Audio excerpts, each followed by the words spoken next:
What's going on, everybody? Welcome to episode 3 of Big Daddy Talks, the least serious name in insurance marketing with the most serious guest. And today's guest is Sebastian, who has been in the industry for almost 10 years. He's a health and life insurance entrepreneur.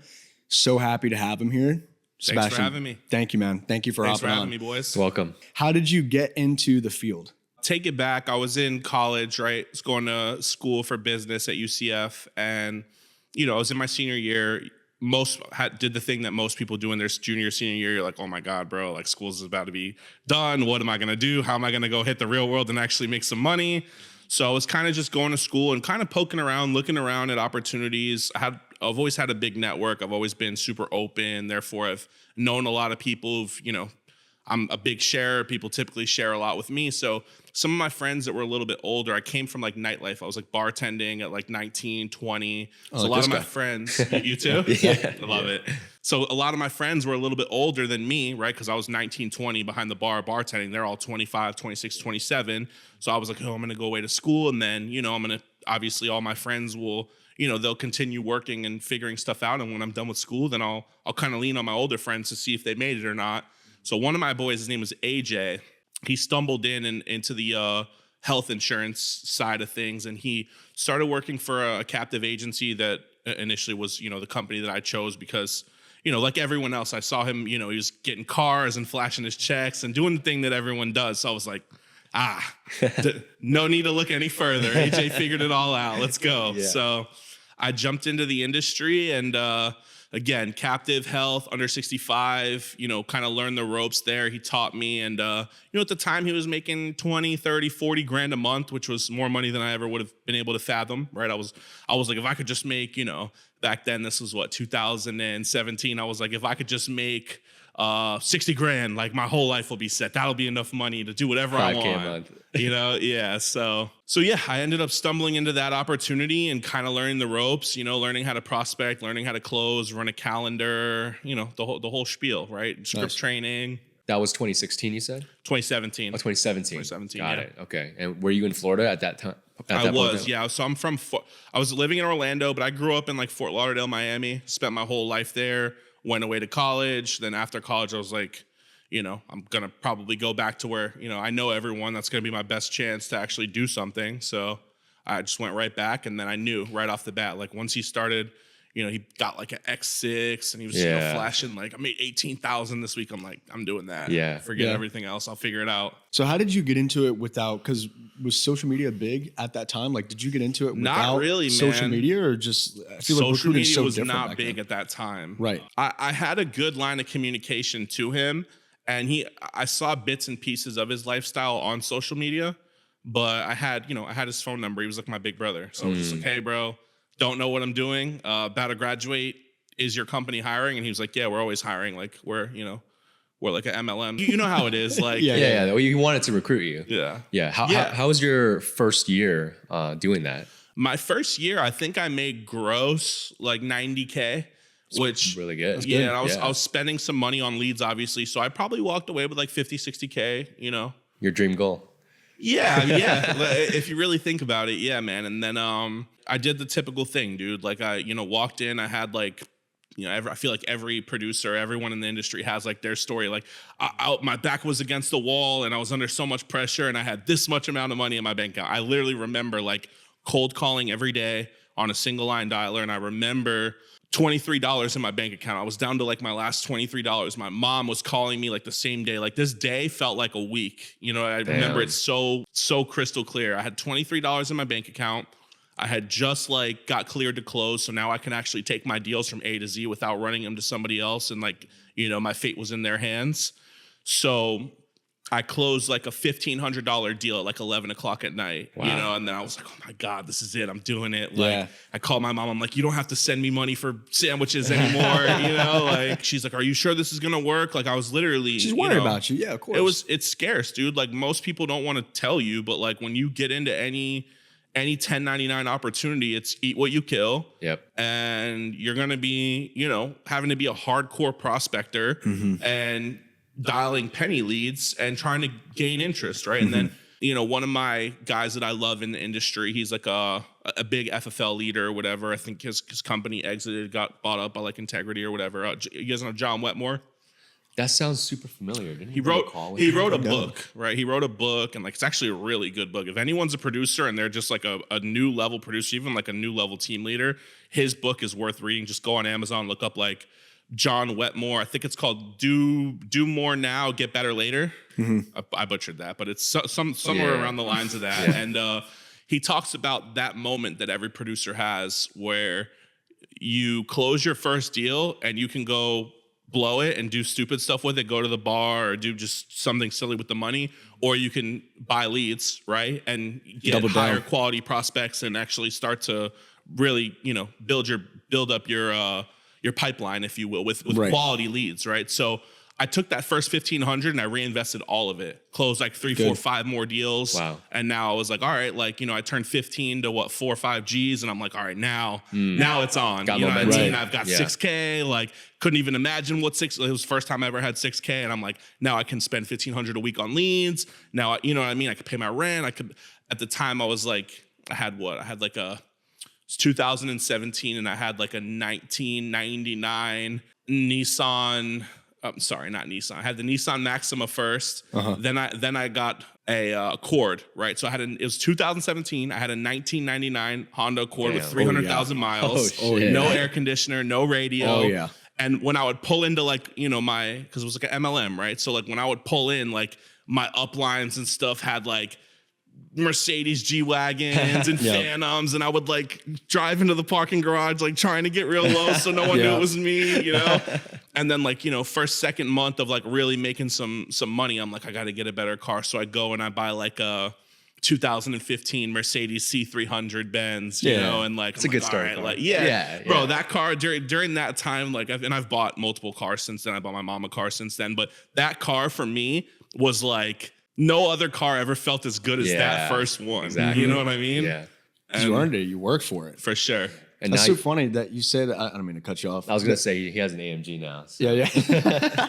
That's so funny that you say that, because I feel like so many people at that age don't have that mindset. They just want to spend the money as fast as they make it, which is why I feel like a lot of insurance agents right now just can't stay in the game for more than 3 or 6 months because they don't know how to reinvest. So where do you think that mindset came from? Did you just grow up with that, or was it the type of work that you did as a kid? I think I've always been relatively conservative, right? Like I've always been at least a little risk adverse considering all things. So I just I knew, I had a feeling. I was like, all right, dude, I know just based off of like the whispers in the office and even the, the announcements or whatever, like you see how much money you spend and then you see how much money gets issued on the back end.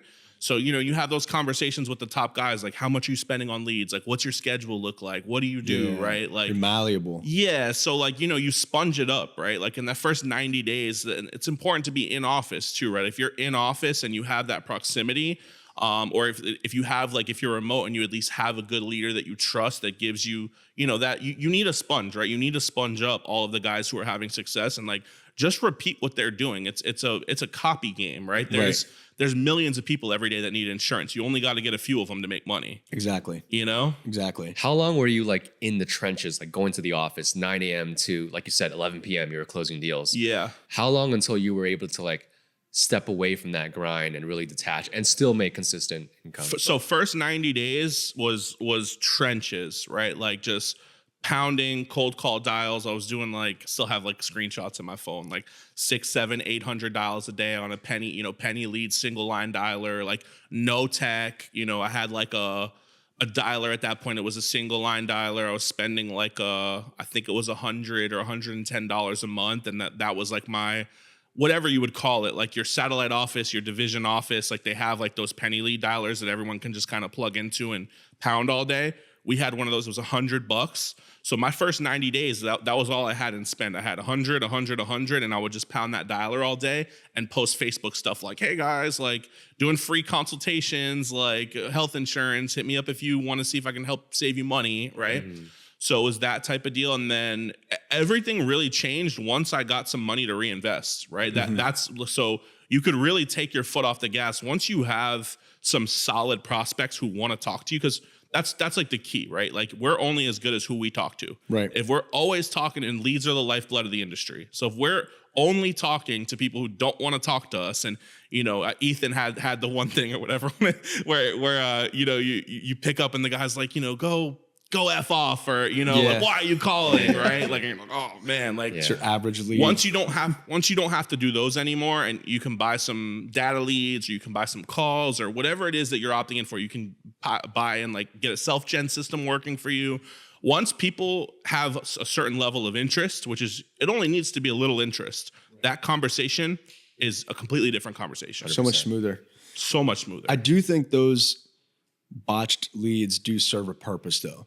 If you're new, I feel like it's good for newer agents to call those and just get your reps in, like get your fighting stripes. You have to learn how to talk to people. Because if you're new, you don't know how to go through the application. So even if you have someone who's very qualified, 100%, you're probably going to fumble the lead anyways. 100%. So you might as well call the botched leads and get some stripes. That 90 days of building my stripes up was like boot camp, if you will, right? Because even though I wasn't having any success getting conversions and runs, right? Like I was having very minimal success. At least it taught me to show up every day and work through.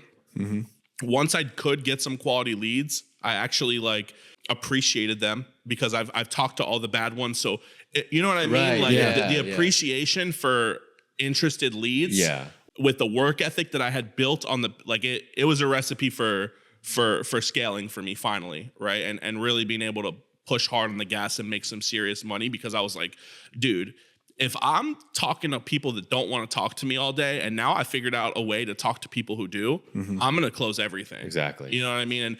And I had all of that time spent on the penny dialer in the office. I had so much proximity to other expert or like high level veteran agents who were closing. I got to ear in on all of their pitches, and I got to walk up to their desk and look and see how they were filling out the application, and kind of just be like a parrot on their shoulder and watch them go through the app. Why'd you do that? Like, they hang up the phone. Why'd you do this? Why'd you do that? I was, it was a joke. Like, I was almost making no money, and I was working 80 hours a week. But like that boot camp it paid off 10, 20, 100 times on the back end. You know what I mean? All work is profitable.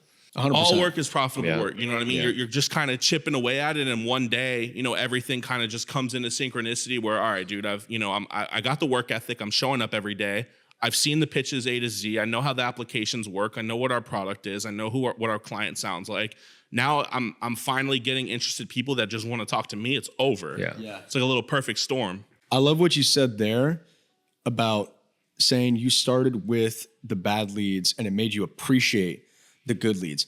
That's why I think it's important for newer agents to start with those bad leads as well. And it's why we don't that's not our ICP. That's not our ideal client. Yeah. Someone who's in their first 3 months. Yeah. Because someone who's in their first 3 months like that, who's still learning the ropes, you can give them the cream of the crop leads, and they're still going to find excuses. They're still going to find a reason they're not going to close. Not to work. They're not going to close on them. Now they're going to say, work. so-and-so lead vendor, their leads are no good. It's like, no, bro, you're no good. Right? Exactly. It's like the you hear it a million times, like the leads suck. No, you suck. Exactly. Yeah. I know we're kind of against that motto, but it is true. It's like you can't expect someone to come on the phone and start eating out of the palm of your hands. Like you still have to have your closing ability. You still have to learn how to talk to people. Especially you look at insurance, right? The people that they recruit generally are newer salespeople, newer to business. It's like so it's like their first time sales job. 100%. So you can't expect them to be really good at closing. It's not like high ticket sales where you get people that already have experience. 100%. And most people quit within that first 90 days. Dude, there's like a whole conference based around insurance agents failing. I don't know if you guys know Really? Cody Askins, the 8% Nation. This whole conference is based around insurance agents not making, like 92% of them fail within, I don't know what the statistic is. It's like 12 or 24 or 36 months. So super high turnover. Yeah. So, and it's because of that, right? It's, you lack the culture, you lack the drive, you lack the salesmanship. It's hard, right? But also for me, I knew what my goal was at that time. And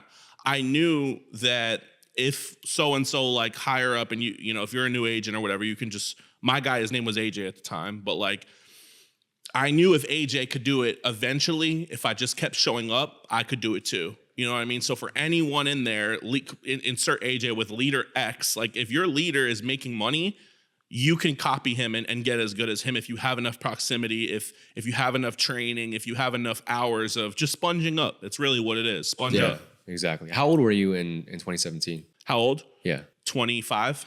Wow, 25. So you actually didn't start, because most of these kids, they're starting with like 19, 20, 21. Yeah, they're all not going to college. Like all the newer producers and stuff, Which they're is all cool. not going to college. It's Which awesome. is cool. Yeah. Full disclosure, I got a degree because my mom would have like disowned me if I didn't. Yeah, I didn't want to get a degree. I understand that. Yeah.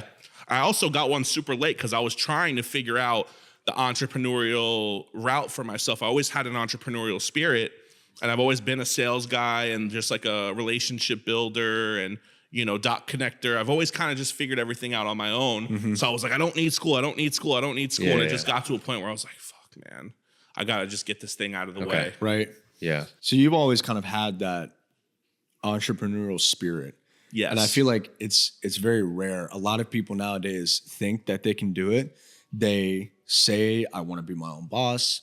I have an authority problem. I don't like being told what to do. Yeah. Yeah. Okay. Yeah. Like go and try to build something from the ground up and see how long you last. I love the insurance model because it is a beautiful business model, because nowhere else can you come in at a business where arguably half of the work is done for you. Yeah. There's no fulfillment. There's no fulfillment. Basically, on your end. yeah. Like you can Right. come in and you can crush and you can learn how to make serious money within 90 days, just like you did. I love it, dude. Like we could sit here and make fun of it all podcast. I'm totally down. Yeah. But I love it, dude. Changed my life. Made millions and millions and millions of dollars selling insurance. So what happened after, okay, so now you're out of the trenches now. What's like the next chapter? Compete, right? Like, all right, I'm okay now. I can, make 10K, but the best guys in my office are making 50K a month. How do I go compete with them? What are they doing? Right. And usually those guys gatekeep, right?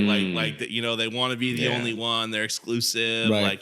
which is silly because again, there's millions of people that are going to buy insurance every day. Like for you to think that, your lead vendor or your CRM is going to give you that much of an edge, right? And to where you can't tell your 2 or 3 friends that are on your team Scarcity or that sit mindset. next to you in your office. It's a scarcity mindset, bro. It's loser shit. You kind of figure out what those guys do, and a lot of them are just working really hard. They're really good at sales, and they're buying a ton of leads. Like if you buy a lead pack, and it's, for me in the beginning, it was 1,500, right? And I'm working, I'm only going to talk to X amount of clients, right? So if I'm working 80 hours a week, but I'm only spending 1,500 on leads, I can spend more than 1,500 and handle 3,000 on a lead pack or 6,000 even. So just scale it up a little bit. Once you have your numbers is big, right? Any rookie producer, get your numbers in place, get a P&L, how much spend, how much close, right? How much spend, how many deals, divide the two. There goes your cost per acquisition, right? And then, right, spend, close. Let's say I spend 2,000, I close 20, cost per acquisition $100, which is not really doable if anyone's watching. Your CPA is probably going to be $200, $300, $400, right? Whether you're health or life, if you have a solid lead source, you're going to be $200 to $400 CPA. Mm-hmm. Anything more than that, if anyone knows anything less, hit me up. My Instagram handle is Seabass Health and Life. I feel like a lot of insurance agents get into the industry and approach it with a sales rep mentality. And that's not necessarily a bad thing, but I feel like that's just going to keep them on the hamster wheel. So most people that come into insurance don't want to build anything. So I want to know what your perspective is on that. Why did you choose to go that route instead of staying on the hamster wheel? My boy who came in, he, one of my good friends, still one of my best friends to this day, his name's Cody.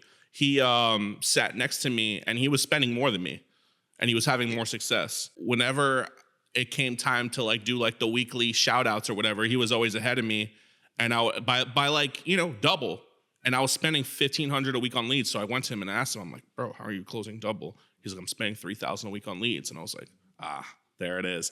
Boom. Started spending $3,000 a week on leads. Numbers jumped up right next to his. Right. So we were always kind of neck and neck, and me and him had a little mastermind where we would buy on the same day. We would check quality together. We would test vendors together, and we had our own little mastermind of yo, what's our we took more of a businessy And I owe, a ton to this guy. Like I taught him how to like do phone sales, and like I taught him about health insurance and medications and what the client looks like and sounds like and where to put them, right? He taught me, this is how you run a business, right? Like this is how you scale up marketing. This is how you track your numbers, this, right? So here's how you run a P&L. Like this is profitable, this isn't profitable, right? Work smarter, not harder type deal, right? So you want to do both, right? But Yes. But he was the first person to kind of show me business, right? And he was always kind of interested in that. His mom ran a real estate brokerage, so he always was 2, 3, 4 steps ahead of me, and he was always pouring back into me, like, bro, like look at this, look at that, like think about what, like we come into this office every day, we're all dialing, like think about the best guys, they're all buying leads, they're all spending more, like let's spend more. And then we both did it together. I'm like, oh yeah, we're making, and it went from us coming in as rookies to like being on the top of the leaderboard within, like from 0 to 90 was like getting, the kinks out and just learning how to work and learning like the overall product and like who our target archetype client was. But then like from 90 to 180, like that next 3 months, it was just how do we scale up the marketing? Like how do we become top producers? We need to buy good leads. We need to make sure we're working. We need to make sure we're closing. We need to make sure we're profitable. Yeah. Super quick. And I mean, it doesn't even sound like That's all it is. That long of a time. It shouldn't be. Yeah. It really shouldn't be, dude. Yeah. This isn't right. Like we're not, Yeah. we're not building the next self-driving Tesla. We're selling insurance to people who hopefully want insurance if you have good leads. Yeah. So what do you think the bottleneck is? Like, why can't more people do what you do? I think people just can't get out of their own way, right? Like they don't want to spend the money. They're too good to spend the money. They have the scarcity. There's a million reasons, but most reasons why, and this is insurance, this is any business, most people who are stuck in bottleneck is because they can't get out of their own way. Because there's someone else competing against you that's already figured out the thing that you don't want to do, that's creating the bottleneck, and they're doing it, or they've unkinked it, and now they're flowing again at a much higher level. Dive into that. Like, what do you mean by them getting in their own way specifically? I don't know, man. Like people have these weird limiting beliefs. Like I could never spend 10. Like I'll give you an example, right? My best month ever as a producer, personal producer, no team, I made $99,000. Okay. I spent $33,000, like $32,800. I still have my P&L from that month on leads. Most people aren't even trying to make 32 grand, and that's how much I spent on marketing. Yeah. That's it's a mindset issue. That's the difference. Yeah. Willing to take risks, willing to invest in themselves. Yeah, and just realizing there's enough clients out there. There's never going to be a time where you spend the money on the leads and the clients just aren't looking that month. Yeah. Yeah. They're looking. That's actually a perfect segue into the next question I wrote down. Why do you feel like so many insurance agents misunderstand marketing and leads purchase? It's the only thing that's going to help you get to the next level. Yeah. Right? Like if we start an ice cream truck tomorrow, but we don't have cones and cream, how many things are we going to sell before we run out? Yeah. Right? That's a good analogy. Yeah. That's a good analogy. I don't know, man. You got to get in the market. Like the only way to get in the market is by marketing. Well, like you have the ice cream truck, you have everything ready, but then it's like you don't have the customers. You're not like parked outside a neighborhood or something. Yeah, I mean, dude, the easiest way to get hit by a car is go run in the middle of traffic. The easiest way to get hit by to get hit by some conversions is go buy marketing dollars. Yeah. Basically. Right? Literally. Buy some leads. Just to kind of zoom out too and think about entrepreneurship as a whole, I feel like if you look at somebody and they're ahead of you in life or they're doing things that you want to do, the only difference between you and that person is they have just failed. Like way more times than you. They failed forward. They just failed a lot faster and they just started taking risks and they probably failed 7, 8, 9, 10 different times. And then it clicked for them and then they figured something out. But you being behind them, you can't think like that. You don't see the failures. You never see the person in the trenches. Have you ever heard of there's a book, I forgot who it is. One of my mentors, Jeremy Haynes, he talks about this book all the time, but there's this guy, it's a theory. It's called like first movers, second movers, third movers. Like first movers are people who like, they don't need all the answers. They're going to just go try stuff out. Second movers are like, Hagen's my boy, and he went and was a first mover, and he figured it out, and it's working. I'm going to go do that. Third movers are like people who they just can't get out of their own way. these are probably like the people that like Hagen gets on those sales calls with and you guys make fun of.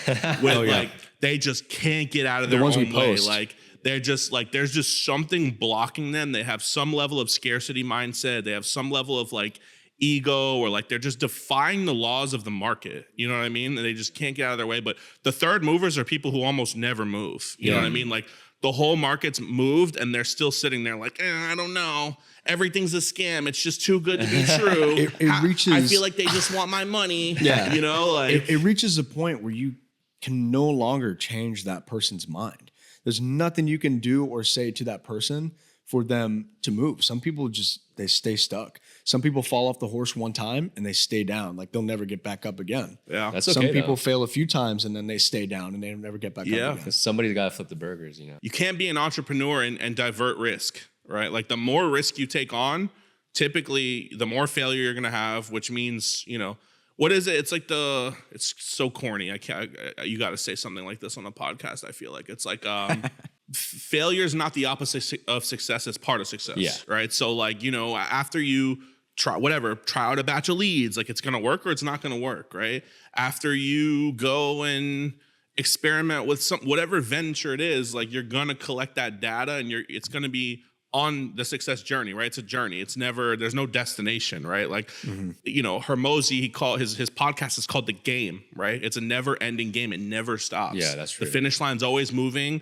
When you sign up for it, I think this is the biggest thing, right?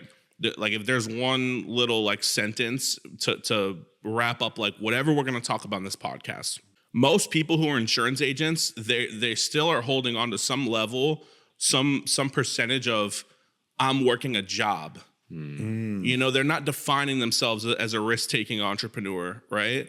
They're like, I'm working a job. I'm a sale. This is my job. You know what I mean? But it's like, no, dude, you're running a business. And because you're running a business, you need to figure out how to scale it from 0 to 10, 10 to 100, 100 to whatever, right?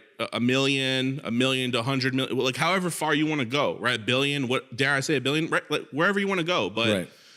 it's all going to come in the form of taking at bats and swings and getting punched in the jaw. And, it's like Kanye West, right? Like in a Jay-Z interview way back, he talked about how Kanye is always getting crucified and like, I think rightfully so. 2026, like Kanye getting crucified is like totally like I get it, dude. I'm crucifying him too. All right, there's there's certain stuff that he said that I just no longer can co-sign him. Yeah. You can't back him up to a certain point. Can't It's back him up. All right, I'm done. But way back when everyone would like say, "Oh my God, he's so crazy," and blah blah blah blah blah. Like, who does he think he is? Like, this came out like right around the time of like when he got on that one interview and he's like, "You don't got the answers, Sway." Like, and he, you know what I mean? Like the viral clip, whatever. He's like, "It ain't Ralph though." Like stuff like that. Mm-hmm. He was trying at that time to figure out how to get distribution for Yeezy brand.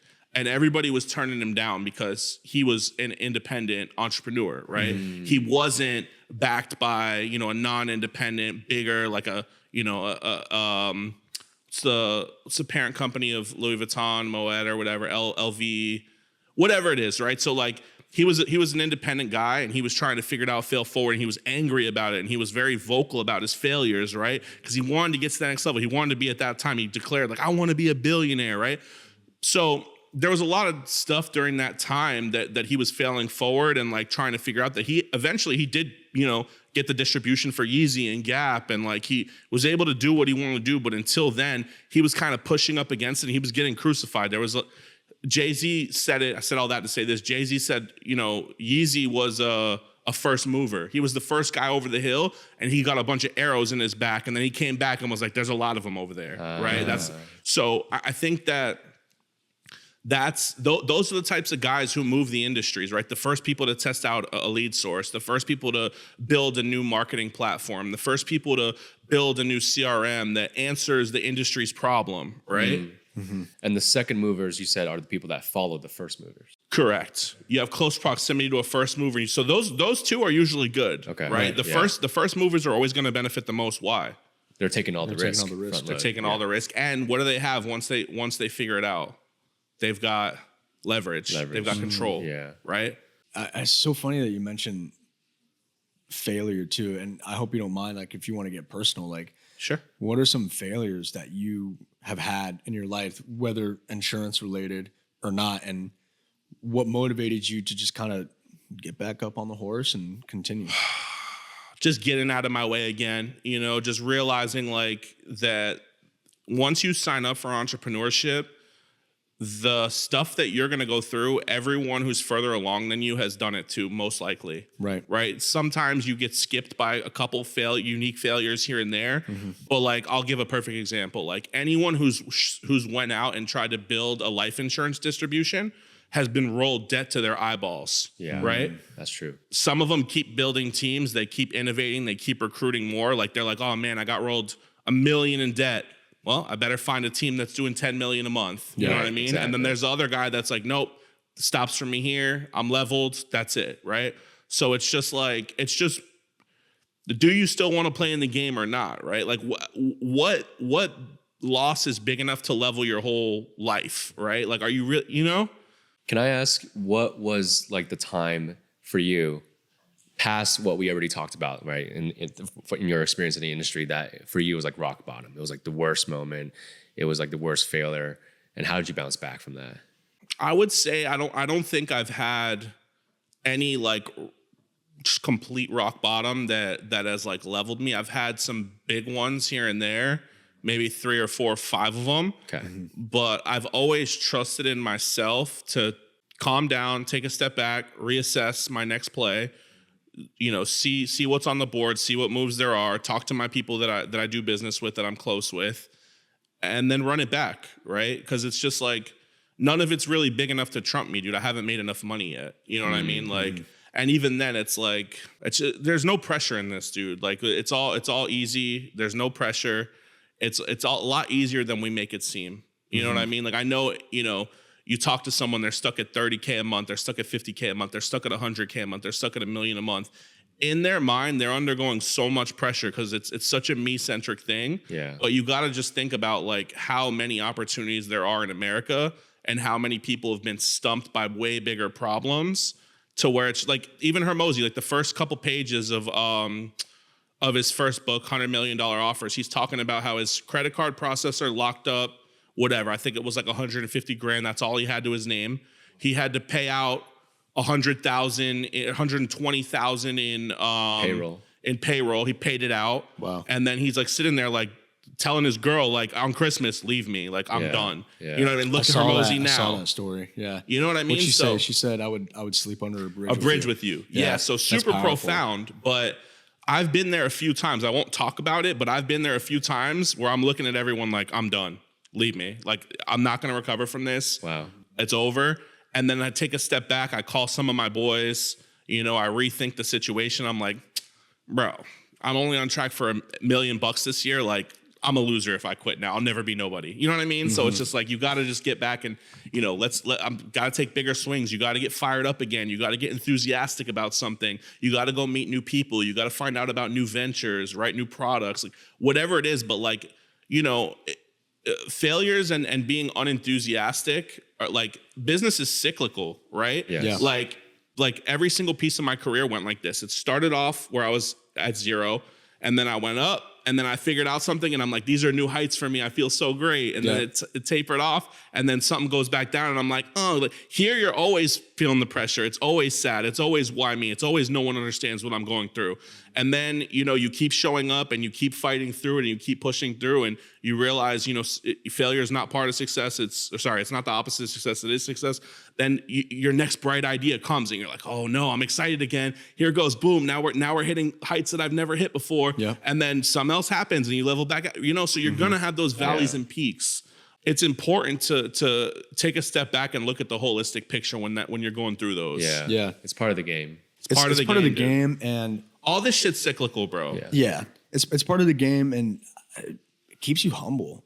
At the end of the day, like it keeps you grounded. It keeps you grateful, humble, always grateful for what you have and what you've been able to accomplish. And personally, I don't trust people who haven't gone through any sort of struggle. 100%. You can't. So 100%. Sometimes life is a game. You get lucky. Like you make it rich really quick. It's a lot of luck.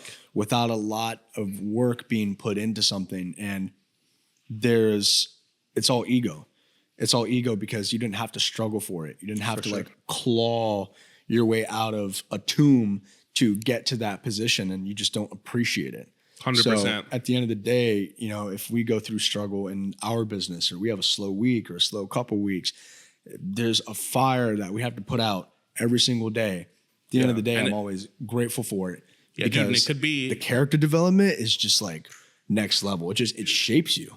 And it could be a slow quarter. It could be a slow year. Yeah. It could be a slow 3 years in a row. Yeah. So it's just like, it's about getting out of your own way, realizing that there's more out there, realizing that, you know, it's not just a you problem, it's market centric, and there's answers out there that you haven't uncovered yet, and that's why you're not growing, that's why you're not getting to the next level. Yep. You know, and just taking responsibility. Yeah. At the end of the That's day, huge. like taking huge accountability is something that I have learned as a business owner. Everything's my fault. It's all my fault. Until it's not, you're not going to figure it out. Exactly. Right? Exactly. Yeah, because if it's not your fault, then it's like, oh, it's not my fault. Then what do I have to do about it? We're just gonna point fingers or what? Like we're just gonna blame the client and never solve the problem? It's easy, right? Yeah, It's easy. It's easy. Yeah. You know, but you know, forgot, you hear a bunch of people say it, but you can't build a big business with a big ego.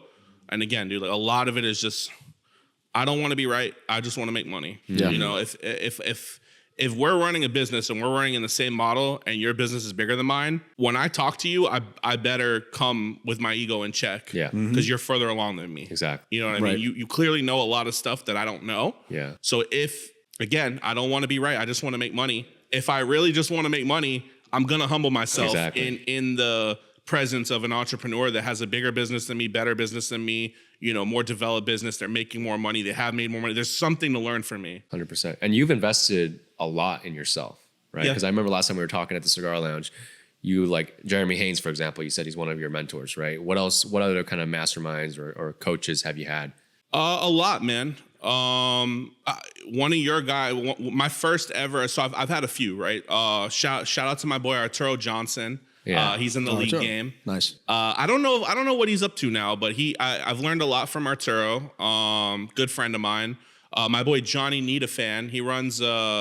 He's very, very talented. I bought some info products from him. I bought info products from Arturo. Jeremy, bought some info products from Jeremy. Read all Hermosi's books. Love Patrick Bet-David. Read all his books. Yeah. Those are like the first ones that kind of come to mind. Yeah. Yeah, like as far as like investing money. I mean, books are always Russell Brunson. I love Russell Brunson. Bought some of his masterminds, challenges, courses, etc. But yeah, I mean, if you tally up all the money I've spent on like personal development, books, seminars, conferences, $100,000, easy. Yeah. Yeah. Yeah. That'll do it. Loads. And dude, those are where, you know, like again, I don't. It's not me. Like, let me sponge up on the guys who are building way bigger businesses than me, or who are doing things that even like small stuff. Like some of the guys that I've bought info products from, they don't have the biggest businesses in the world, but they were bigger than mine at the time. And I knew that, you know, maybe there were certain things from them that I wanted to learn that I didn't know, you know, that they were a little bit further along. I could at least pick their brain and get ahead a little quicker. Yeah. Was that what helped you kind of get away from like the selling life insurance space and also start your other businesses that you have? Like, for example, the lead stuff that you're doing? Yeah. Or how did you get into that? Like, how did I get into, like, out of just being like a producer and like more into like an entrepreneur that was solving industry problems versus because just I I like feel like my most own agents don't know how to do that. They don't know how to make that transition. How'd you make that transition? proximity, dude. My boy Cody, the kid that I was telling you guys about, he was the first person that really just like showed me what problem solving was and like how to really get engaged in business and get your hands dirty and get out in the industry and shake. So where did you meet him at again? He sat next to me on our first day at work. Like he was like, fire. we both showed up to the MLM same day and we're like, what do we do fire. now? You know? The MLM. I mean, say, like not even like an MLM, dude. Like, you know how it is. Yeah, like, yeah. I don't think that there's anything wrong with any of these businesses being MLMs, by the way. Yeah, I don't think You so know? either. No. Yeah.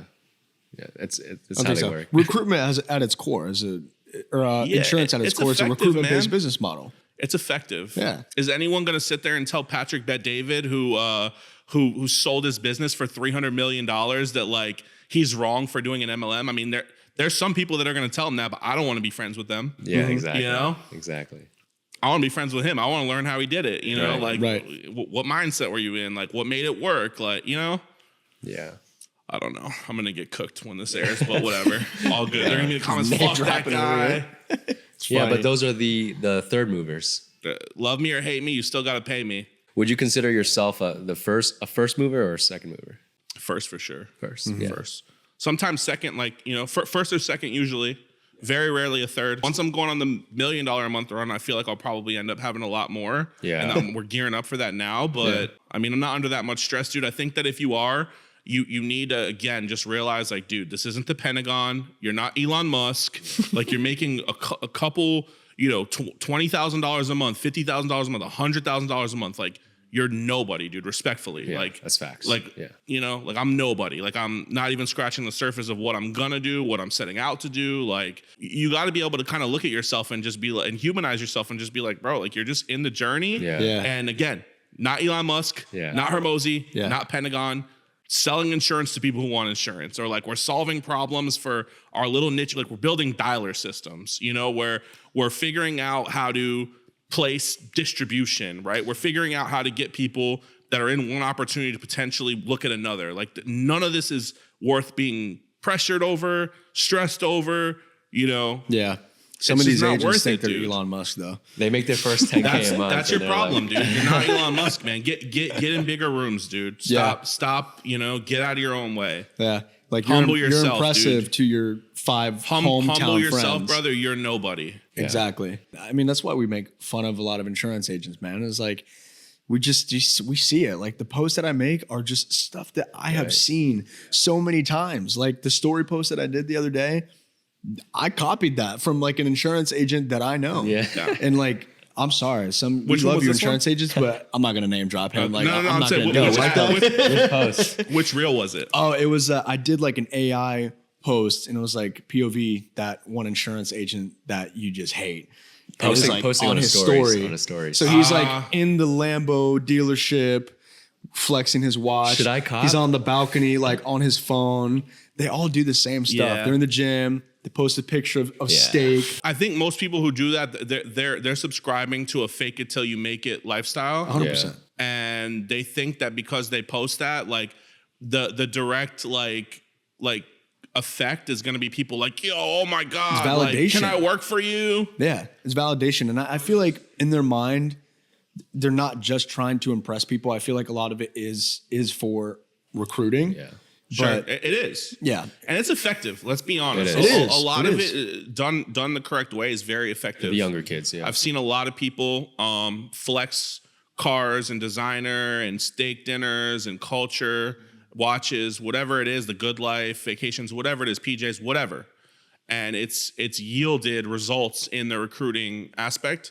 My question to you is, what are you recruiting into? Do you actually have a business, or do you think that you're just gonna flex, recruit people in, and now it's time to go and it ain't time to show anymore? Yeah. What do you got? Yeah. You got leads for them? Yeah. You gonna throw money up? Like what, That's are you gonna pay for all their states? Like, That's huge. What now? They don't think about that stuff. Like most of the time, it's like you got them in the door. What are you gonna do? Do you have systems in place? Are you gonna give your team leads?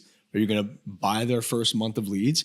That's also why I feel like the turnover especially in the rate life, just you're going to end up terrible. You're going to end up with those turnover agents who just write 1 or 2 or 3 deals and roll you debt. Yeah. So it's like, how many of those are you going to have? Like, exactly. What's the average debt roll up? Like 1,500, 2 Gs on like guys who just don't convert. It's like, all right, recruit 20 of those guys. That's 200 grand this year. Or sorry, recruit 20 grand. recruit 200 of those guys. That's 400 grand. Recruit 100 of them. It's 200 grand. Recruit 50 of them. Right. Like it's 100. Right. So it's just like, how much roll up debt do you want? They treat it as like a sales opportunity, but to your point, they don't have systems in place. So they're just recruiting people into a broken system, and then it just and if you have a really good, I mean, I've seen a few guys. I won't name any names, but like we've seen a few guys build some halfway decent downline like distribution, agencies, and they do have somewhat decent leads, reporting systems, and they create an opportunity for people to come in and win in, and that's nice, but until you've done all that, or you're doing all that, or you've put your stake in the ground and said, I'm gonna do that, like, I don't know. The steak dinners and the Rolexes are only going to get you so far, dude. You can only fake it until you make it, or fake it until you not make it, right? Like, it's tough. 100%. If you've never really made money before, I can see the appeal. Sure. Like, I understand. Like, I was that person at one time at Sure. 19, 20, 21 years old. Yeah, I'm impressed by a steak dinner. Yeah, I'm Sure. impressed when someone rolls up in a Lambo. How can I not be? I'm young, I'm malleable. Sure. And I'm thinking this person must be successful. Sure. Therefore, I want to be malleable and do whatever this person tells me to do. I started in insurance at age 21, 22 years old. And if my upline told me to read Atomic Habits while doing a freaking handstand upside down, I would have done it, because I'm like, okay, if that's what I need to do to that's be what it successful. takes. Yeah. So, and it's, Yeah. I don't feel like it's not until you make, after that, we always say after that first 10K a month, Yeah. you're like, I'm nobody. It's funny because like I talk to insurance agents all day, and I come from the high ticket space, bro. There's companies doing $3-4 million a month, I know. bro. It's like, and there's Yeah. companies doing more than And that. they're still considered small businesses, by the way. They're Yeah. not like Right? enterprises. That too. I thought that was Like, a lot. there's somebody that they look up to who's doing yeah. 100 million a month, and Yeah. they're trying to figure out how to get to that level. Right. Meanwhile, we're trying to figure out how to get to that $2 or $3 million level. So it's like there's always Yeah. always a bigger fish. Always. And like, again, dude, like, love Jeremy Haynes. Like he calls you, if you're a $200,000-$300,000 a month guy, he calls you a small fry. yeah. You know what I mean? So it's just like, there's need a some- lot of money to be made, dude. Like, enterprise is not a joke. It's not for everyone. 9 out of 10 of these people who think they're whatever they think they are, bro. They're a sales leader, they're a recruiter, whatever they are, they're nobodies, respectfully. exactly. So it's just like, and that's okay. it is. One day, dude, maybe somebody's watching this and they're gonna go, damn, he's kind of right. Maybe I will be a somebody one day. Maybe I will, put my stake in the ground and say, I'm going to do $1 million a month. You know what I mean? Like, I'll give you guys some context, right? So one of my boys, I won't say his name, just talked to him. Obviously, we're in January, taxes, right? Mm-hmm. Most of the people that I know that are getting Cullinans, they're buying them with money that's fluctuating through their business, right? Or they're going and they're getting $10,000, $9,000, $8,000, $7,000 car payments, and they're leasing them or they're financing them. Mm-hmm. My friend had to buy a Cullinan cash because his tax bill was $2 million. Whoa. And it's a 179, right? Like you can right? Yeah, sure. Like clean right. So it's like there's levels, dude. Like Wow. That's crazy. How much is like cash paid in full Cullinan? Like it depends. Like if you want to get a brand new one, they're like $550, $600. Like Damn. if you're gonna really spec it out and do a crazy one, they get $700, $800, $900. But if you want to do one that's like a year or two used, you can get one for like $350, $450. Mm-hmm. This was like $400. That's crazy. Yeah, people can't even fathom that. But that's real business. That's right? real business. Like Right. that's I'm doing $1 million a month. Now I have, I did 8 million this year or 10 million this year. Mm-hmm. I got to pay taxes. My taxes are 2 or 3 mil. What am I going to do with this tax bill money? Right. Like you see like the viral thing, like Grant Cardone bought a jet with he wrote off the jet or whatever. He wired the money into Gulfstream. Yeah. Like that's real money. You know what I mean? Like you're making millions of dollars a month, tens of millions of dollars a month. Now the Cullinan isn't, you're not buying it and financing it because you want people to know you have a Cullinan. You're like, I'm not giving this money to the government, and this is part of the tax code. I'm gonna just write a $400,000 check. That way, I don't have to give this money away. Exactly. Right. And now I got a Cullinan. That's crazy. It's so funny. Yeah, crazy to some think people about can't it. even fathom that. Yeah. And that's a level that we hope to be at one day. Like, not everyone is equipped to handle those problems. Yeah. So. And I'll be the first to say, guys, like I was that guy who was making $20K a month a few years ago, 4, 5, 6 years ago, and I thought I was the you shit. were the shit. Yeah. Oh my god, dude, did I? It does. It feels good when it's then- your first time. It feels good. It does. It feels awesome. Then you get around the guys who are really the guys, and you quickly realize, wow, You get humbled. there's a lot Yeah. more out Yeah. there.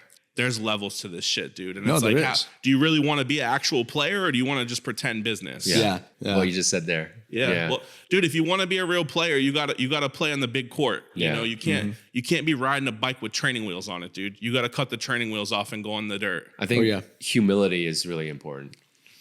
Right. It's just getting out of your way, dude. Again, I don't even want to be right. I don't want to look cool. I want to make money. yeah. That's it. I want to make money.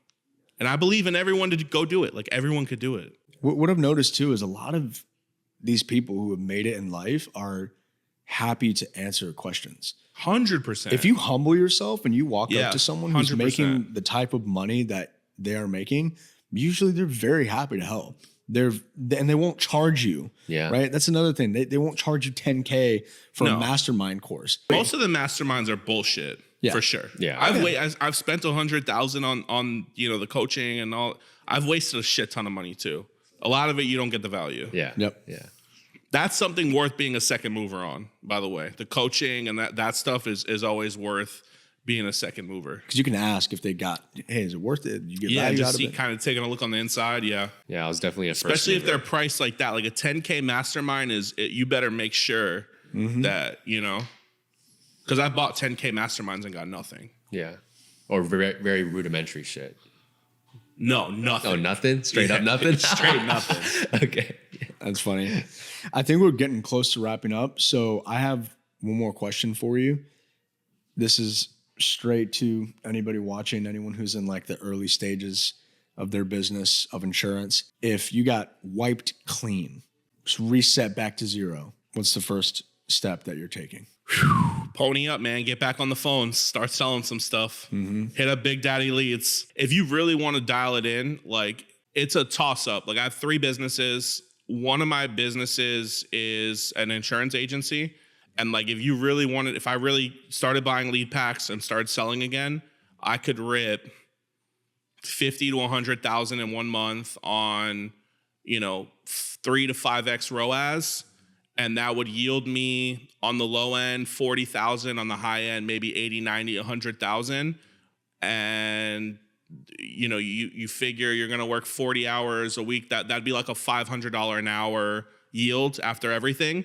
Like that's decent time for money exchange if I'm gonna go in the dirt. So like if I ever have to just pony up and get like I lose everything, all of my businesses just go to zero, which I really don't think that could even happen at this point. I'm pretty well diversified in my income. Yeah. But if they did, and I had a little bit of money, I would just get back in the trenches and go sell with some good leads. Most people don't have the humility to do it.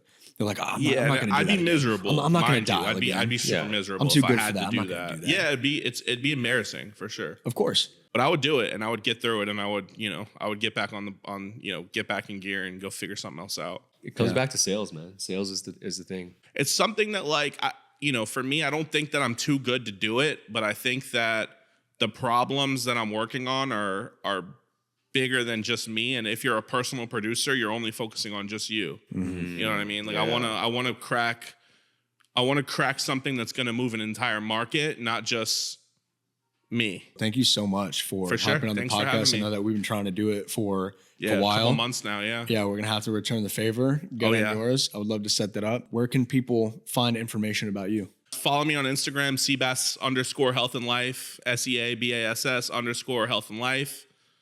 Go check out Big Daddy Leads. Thank you guys. That was episode 3. Tune in for the next one.